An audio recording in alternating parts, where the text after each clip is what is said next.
윤석열 대통령이 유인촌 전 문화체육관광부 장관을 대통령 문화체육특별보좌관으로 정식 임명했습니다.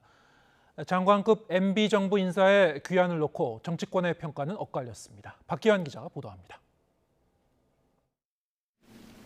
이명박 정부 당시 3년 가까이 문화체육관광부 수장을 맡았던 유인촌 전 장관이 윤석열 정부 첫 문화체육특보로 임명됐습니다.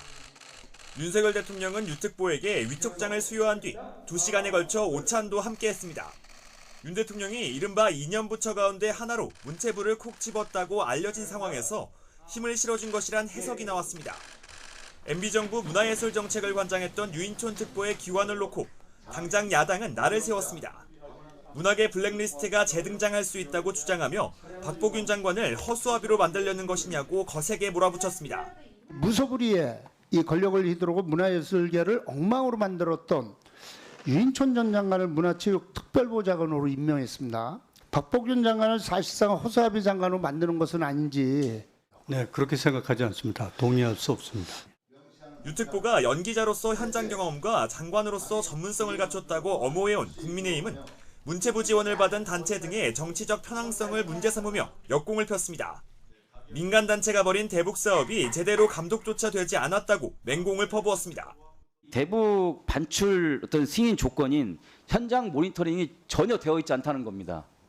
그리고 어떻게 이게 진행이 되었고 그다음에 물품이 전달되었는지 이런 사항도 절대 없었어요.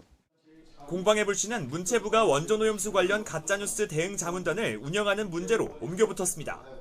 민주당은 정부가 일본의 대변인이냐고 강하게 추궁했고 문체부가 직접 나서서 후쿠시마 오염수 가짜뉴스 전문가 대응팀을 만들었어요. 문체부를 일본 정부 대변인 대통령이 스피커로 활용하기 위해 급조한 것으로밖에 오해를 할 수밖에 없는 거예요. 국민의힘은 거짓 선동으로 인한 피해는 결국 우리 국민이 입는다며 문체부를 거들었습니다. 국민들이 가짜뉴스의 피해를 보지 않도록 정부는 책임 있는 그런 역할을 해야 되는 거 아니에요? 네, 그렇습니다. 이 부분은 저는 여야가 따로 없애야 된다고 생각을 합니다.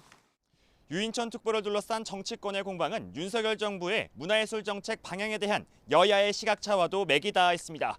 윤 대통령이 조만간 또 다른 MB정부 인사인 이동관 특보를 방통위원장 후보로 지명할 것으로 예상되는 가운데 여야 대치 전선은 더 가팔라질 것으로 보입니다.